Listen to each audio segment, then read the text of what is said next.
सब बच्चे मेरे साथ बोलिए जय हिंद। जय हिंद। देखो बच्चों, हम लोग आ गए हैं 3D के अगले वीडियो में। और इस वीडियो में हम लोग कुछ और मज़ेदार गर्मा गर्म जायकेदार लज्जतदार कॉन्सेप्ट देखेंगे। ठीक है। देखो, इस वीडियो में हम लोग देखेंगे कि 3D में अगर कोई पॉइंट है, उस पॉइंट से लाइन पर foot of perpendicular, perpendicular distance और इमेज कैसे निकालते हैं 3D में। तीन कॉन्सेप्ट हम लोग एक साथ पढ़ेंगे। क्या क्या बोलो? Foot of perpendicular, length of perpendicular and image.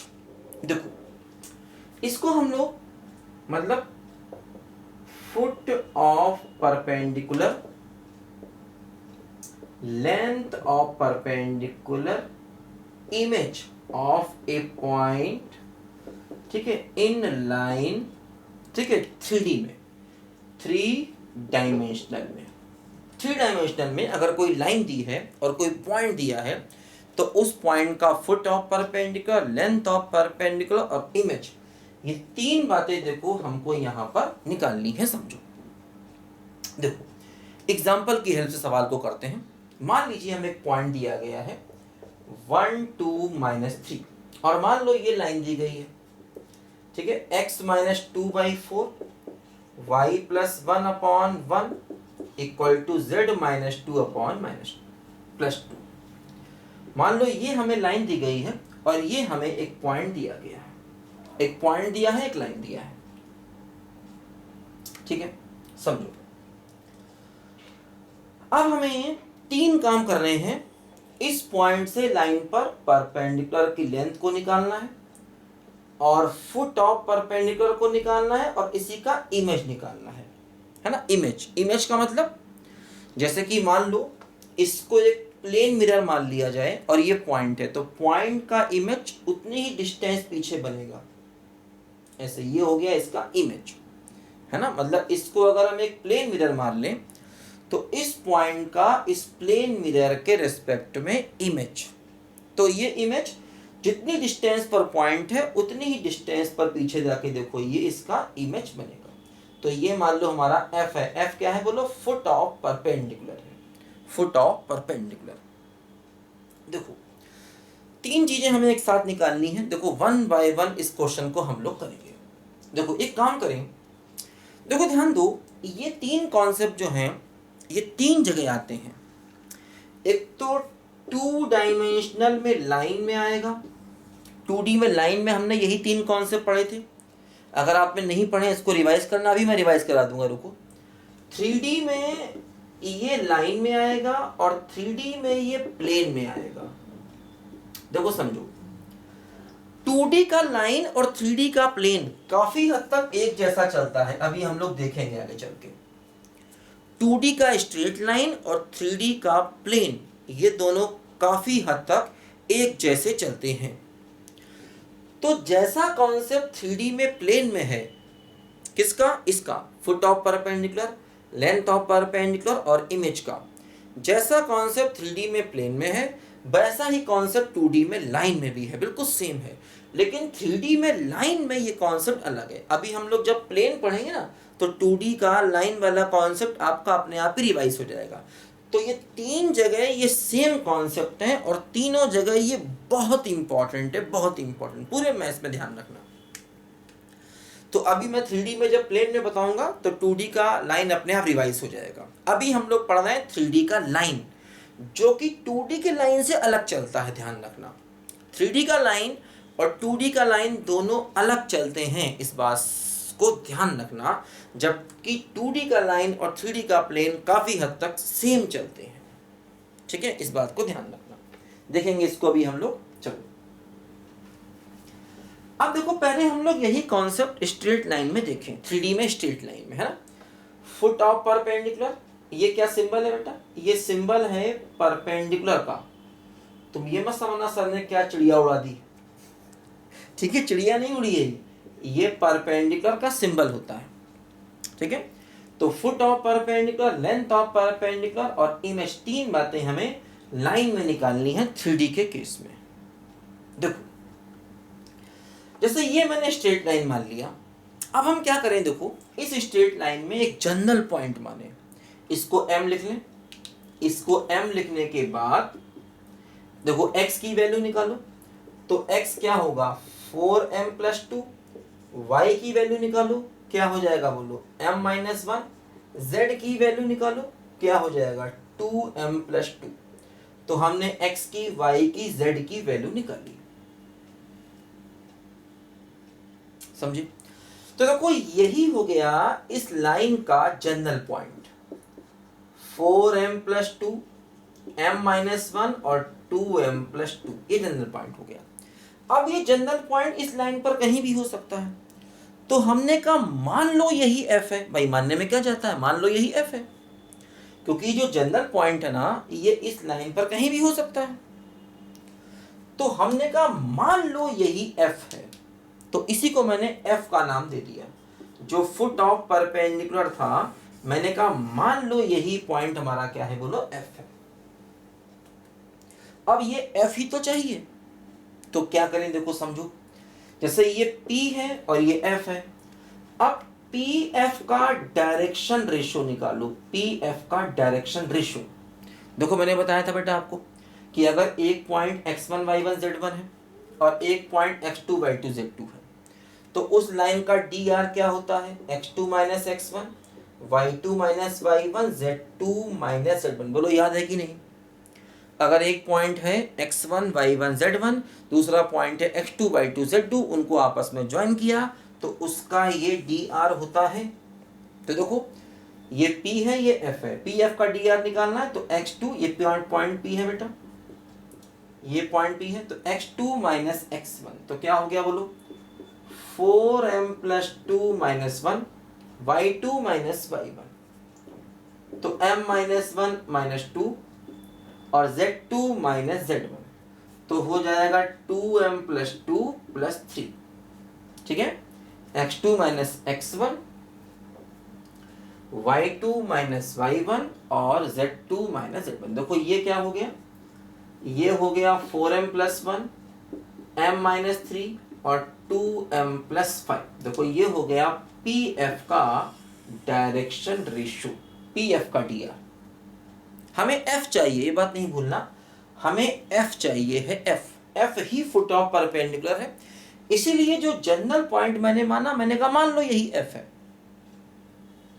अब देखो ये लाइन जो है ना, लाइन इसका dr क्या है, देखो इसका dr है 4 1 2, ये लाइन का dr है, और PF का dr ये है, और ये दोनों आपस में परपेंडिकुलर है।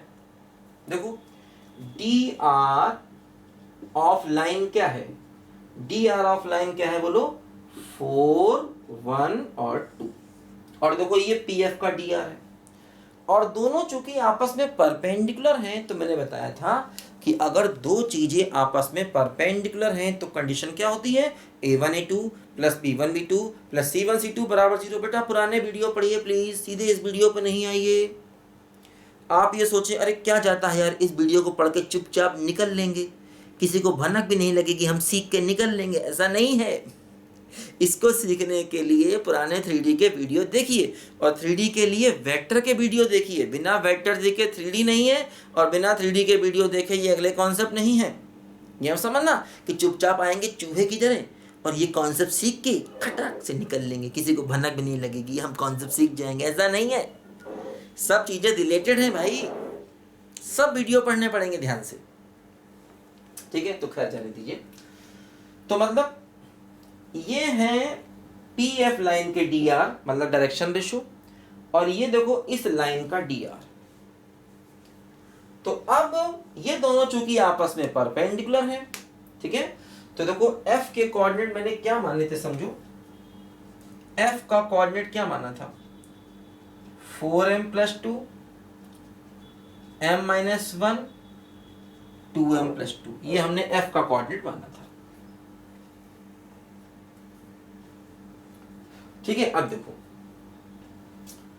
और ये हमारी लाइन थी। तो अब देखो चूंकि ये दोनों आपस में परपेंडिकुलर हैं, तो मैंने क्या बताया आपको कि दो लाइन अगर आपस में परपेंडिकुलर होती हैं तो उनके dr के प्रोडक्ट का सम, मतलब ऐसे a1 a2 plus B1 B2 plus C1 C2 बराबर 0 होता है। देखो जैसे ये है A1 A2, तो देखो लगाएं इसको 4m प्लस 1 और into 4 plus B1 B2 m minus 3 into 1 plus C1 C2 2m plus 5 into 2 बराबर 0 है ना।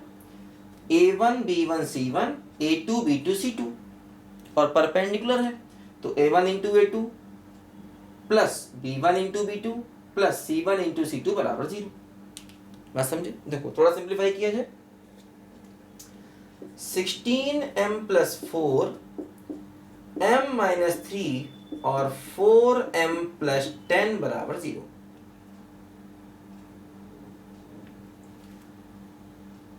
ठीक है, अब देखो क्या हुआ 16 4 20 21 तो 21m 10 4 14 माइनस 3 तो प्लस 11 बराबर 0।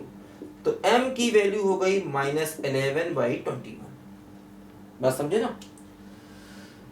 बोलो बच्चों ठीक है ना? हाँ बिल्कुल ठीक है, कोई टेंशन नहीं। अब देखो ये m मिला, ये जब m हम लोग इस f में रखेंगे तो f के कोऑर्डिनेट मिल जाएंगे। m क्या है बोलो, m क्या है -11/21। ये m देखो यहां रखो तो देखो क्या होगा f 4 इंटू -11/21 प्लस 2 है ना, कॉमा m माइनस 1, m देखो ये है -11/21 माइनस 1 और 2 इंटू m तो 2 इंटू -11/21 और प्लस का 2। ठीक है 4m प्लस 2 तो m की वैल्यू बेटा ये रखनी, थोड़ा सा वैल्यू टफ आ गई कोई बात नहीं, ये लाइफ है बेटा, इसमें इजी टफ चलता रहता है हमेशा, घबराना नहीं चाहिए। देखो f क्या आ गया माइनस का 44 और प्लस का 42/21। ये देखो क्या आ गया माइनस का 11 माइनस का 21/21। ये क्या हो गया माइनस का 22 प्लस का 42/21। है ना। देखो ये क्या बना, ये बना माइनस का 2/21 और ये क्या बना माइनस का 32/21 और ये क्या बना बोलो 20/21। तो देखो ये आ गया हमारा f का कोऑर्डिनेट, फुट ऑफ परपेंडिकुलर। क्या आ गया बोलो, फुट ऑफ परपेंडिकुलर, है ना। इसी को क्या बोलेंगे, फुट ऑफ परपेंडिकुलर। देखो ये f आ गया। अच्छा अब देखो f आ गया तो अगर हम p और f के बीच की डिस्टेंस निकाल लेंगे तो यही तो परपेंडिकुलर डिस्टेंस हो गई ना बेटा। भाई तीन बातें चाहिए ना, foot of perpendicular, length of perpendicular, image. बात समझे? तो हमने क्या किया देखो यहां पर कि f मिल गया फुट ऑफ परपेंडिकुलर। अब देखो p और f के बीच का डिस्टेंस निकाल लो। देखो हम चाहे तो इस pf लाइन की इक्वेशन भी निकाल सकते हैं। अब कई बार ये सवाल भी दिया जाएगा, है ना, कि ऐसी लाइन जो p पॉइंट से पास होगी और इस गिवन लाइन के परपेंडिकुलर होगी, उसका इक्वेशन निकालिए। तो हम इसका इक्वेशन निकाल सकते हैं। ठीक है, देखो p मालूम है, f मालूम है, तो हम pf लाइन का इक्वेशन भी निकाल सकते हैं। भाई दो पॉइंट से पास होने वाली लाइन का इक्वेशन, मैंने लाइन का इक्वेशन ही मिटा दिया। अरे कोई बात नहीं, जरूरत नहीं है, खैर अब परेशान मत हो। हाँ अब जरूरत नहीं है, खैर हाँ कोई जरूरत नहीं, ठीक है ना। चलो f की जरूरत है, f मालूम है अपने को, ठीक है। देखो हम चाहे तो इस इक्वेशन ऑफ pf लाइन को भी निकाल सकते हैं, क्योंकि ये मालूम है, ये मालूम है। भाई ये pf लाइन कौन सी है, इस लाइन के परपेंडिकुलर है और p पॉइंट से पास होगी। तो कैसे निकालते हैं, x minus x1 upon x2 minus x1 equal to y minus y1 upon y2 minus y1 equal to z minus z1 upon z2 minus z1। ये हो गई देखो पी एफ लाइन की इक्वेशन। बात समझे? मतलब ऐसी लाइन जो कि पी पॉइंट से पास होगी और इस गिवन लाइन के परपेंडिकुलर होगी, तो देखो पी एफ लाइन आ गई है। बात समझे? है ना? x1 y1 z1 x2 y2 z2 value put करोगे आ जाएगी। मतलब मैंने यहाँ पूछा नहीं था, बता दिया कि ऐसा सवाल भी कई बार बनता है।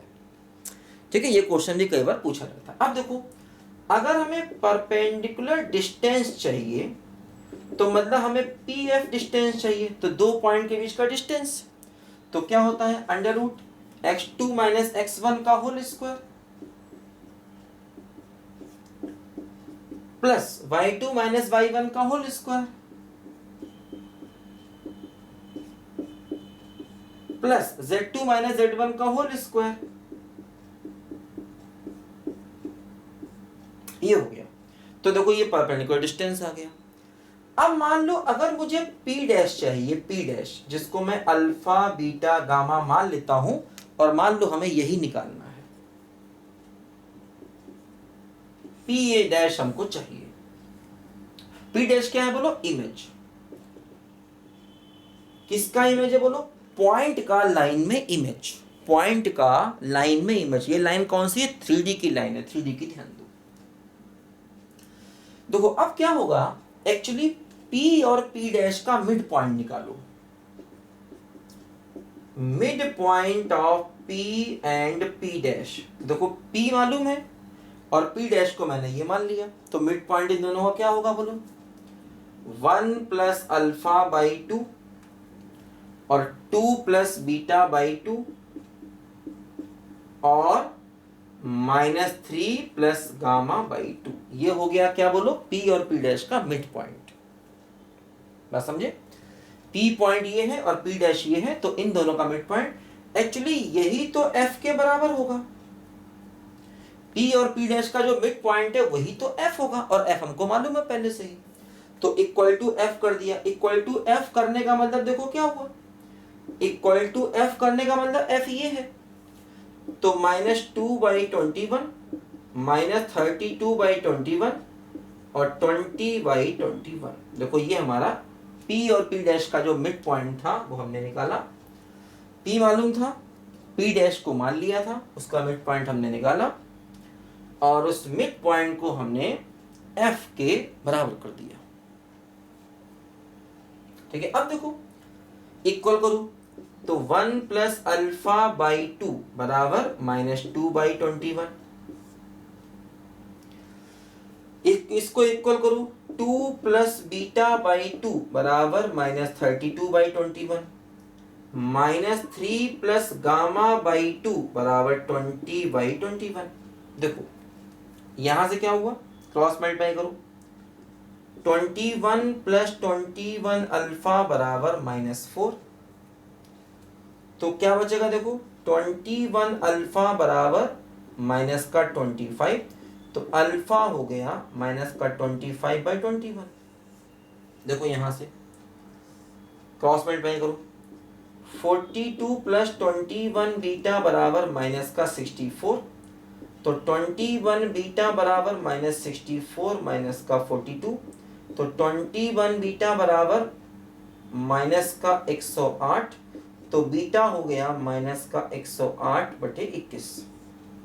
यहां देखो माइनस का 63 प्लस 21 गामा बराबर 40, तो 21 गामा बराबर 40 प्लस 63, तो 21 गामा बराबर 3 6 4 10, तो गामा इक्वल टू 103/21। देखो जो अल्फा बीटा गामा आया है ना बेटा, दिख रहा है कि नहीं? अरे दिख रहा है यार, बाल बाल बच गए, अभी दिखता नहीं, बच गए, दिख रहा है खैर। ठीक है, तो खैर अल्फा बीटा गामा जो है ये हमारा क्या आ गया बोलो, इस पॉइंट का इस लाइन में इमेज आ गया, इमेज। तो देखो बच्चों ये सवाल हम लोगों ने कार्टेशियन में किया, मतलब XYZ में किया, और कार्टेशियन में ये करना इजी होता है। ठीक है, कार्टेशियन में ये सवाल करना इजी होता है, बशर्ते हम इसको वेक्टर में भी करके देखेंगे अभी। ठीक है, तो अगला सवाल हम लोग यही कॉन्सेप्ट करेंगे वेक्टर में, कि अगर वेक्टर फॉर्म में है तो कैसे किया जाएगा। लिखो ध्यान से जरा,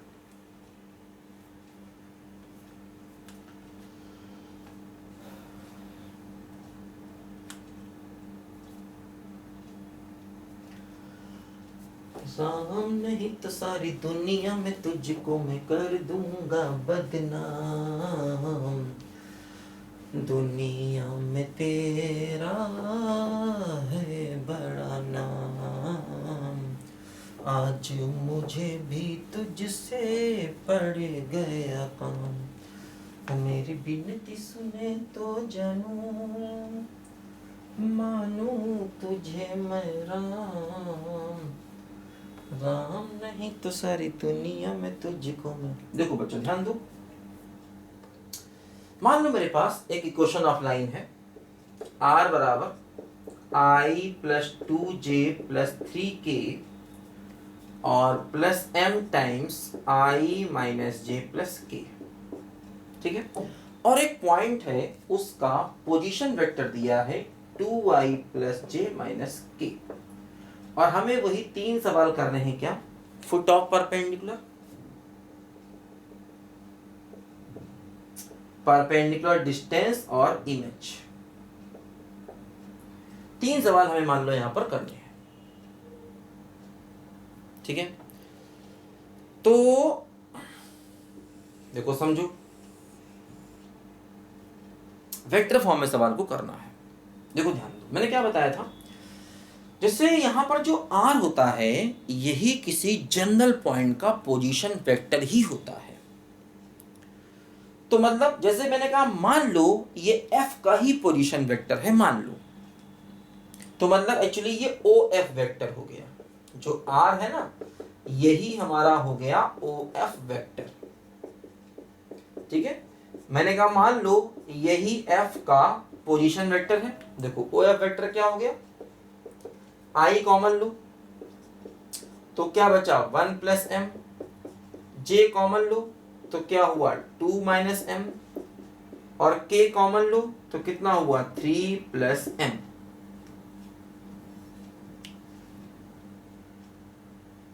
है ना, ये हमारा हो गया OF वेक्टर। अच्छा, और देखो OP वेक्टर हमको मालूम है, ये हमारा OP वेक्टर है 2i cap plus j cap minus k cap, ये हमारा OP वेक्टर है, और ये OF वेक्टर है। अब देखो PF वेक्टर निकाल सकते हैं, क्या होगा OF minus OP, PF vector OF minus OP। तो देखो OF ये है और OP ये है, OF माइनस OP करो तो I ब्रैकेट में क्या होगा, दिस माइनस दिस, तो 1 प्लस m माइनस 2, और j ब्रैकेट में क्या हुआ 2 माइनस m और माइनस 1,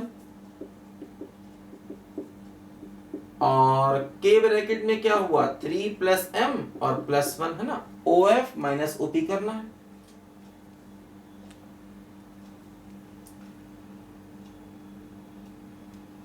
है ना, OF माइनस OP करना है। देखो ये क्या हुआ PF वेक्टर, ये हो गया I ब्रैकेट में m माइनस 1, j ब्रैकेट में 1 माइनस m और k ब्रैकेट में 4 प्लस m। देखो ये हो गया हमारा PF वेक्टर,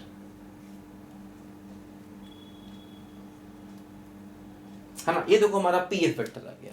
अब समझो ध्यान से, PF वेक्टर जो है ना बेटा, वो एक्चुअली देखो ये जो लाइन है ना, लाइन, तो लाइन में क्या होता है, ये तो पॉइंट होगा और ये होगा पैरेलल वेक्टर। तो ये जो वेक्टर है ना, ये लाइन के पैरेलल वेक्टर है ना। ये कोई वेक्टर मान लो जैसे b है ना, b, तो ये b वेक्टर लाइन के पैरेलल है। तो b वेक्टर क्या दिया है, i माइनस जे प्लस के, और ये b वेक्टर चूंकि लाइन के पैरेलल है, क्योंकि इस लाइन के ये होता है पॉइंट का पोजीशन वेक्टर, r बराबर a plus m into b होता है ना। तो ये पॉइंट होगा, कोई पॉइंट इस लाइन पर रहा होगा, और ये क्या हो गया बोलो, लाइन का पैरेलल वेक्टर, है ना। तो ये जो पैरेलल वेक्टर है b वेक्टर, और देखो ये pf वेक्टर आपस में परपेंडिकुलर है। तो pf vector perpendicular to b vector, तो इसका मतलब इन दोनों का डॉट प्रोडक्ट हो जाएगा 0। pf वेक्टर और b वेक्टर आपस में परपेंडिकुलर है, तो बी वेक्टर क्या है बोलो, लाइन का पैरेलल वेक्टर है, और पी एफ वेक्टर देखो ये है ना। तो इसका मतलब पी एफ वेक्टर जो है इसका डॉट प्रोडक्ट बी से हो जाएगा 0। देखो पी एफ ये है और बी ये है, तो इनका डॉट प्रोडक्ट करोगे तो क्या होगा, m-1 इंटू दिस। देखो ये क्या हो गया, 1 माइनस एम इंटू -1, और प्लस क्या हो गया 4 प्लस m इंटू 1, और बराबर हो गया 0। इसका डॉट प्रोडक्ट क्या हो गया, 0 हो गया। अब देखो यहां सिंप्लीफाई करो, m-1 -1 प्लस m और प्लस 4 प्लस m बराबर 0 हो गया। देखो ये क्या हो गया 3m और प्लस का 2 बराबर 0, m बराबर क्या हो गया -2/3 हो गया। बात समझे ना, बोलो भाई। ठीक है, ये m आ गया।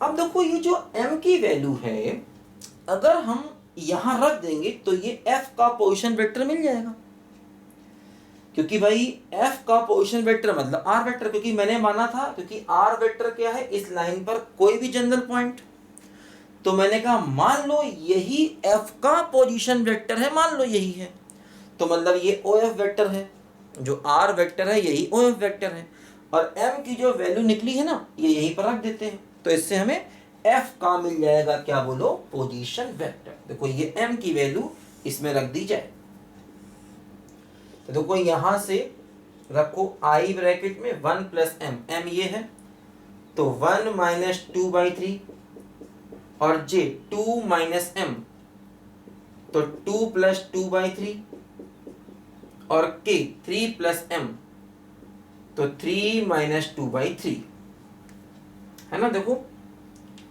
ये m की जो वैल्यू है ना बेटा ये इस OF वेक्टर में रखनी है, OF वेक्टर में,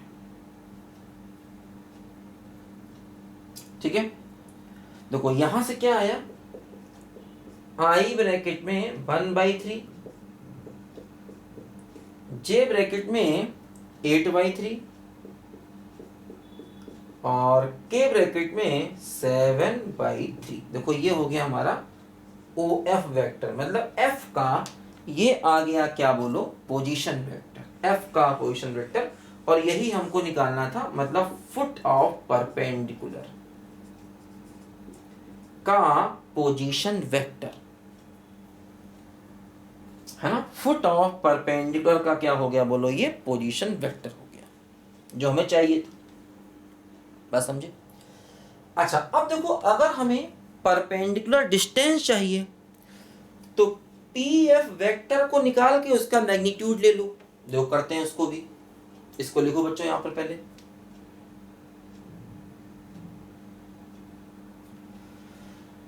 ठीक है। देखो हमें ये P का पोजीशन वेक्टर मालूम है और F का पोजीशन वेक्टर मालूम है ना। अब अगर हमें PF वेक्टर मालूम करना है तो हो जाएगा क्या बोलो, OF माइनस OP, तो OF में से OP को माइनस कर दो, तो क्या मिल गया I 1/3 माइनस 2 और J 8/3 माइनस 1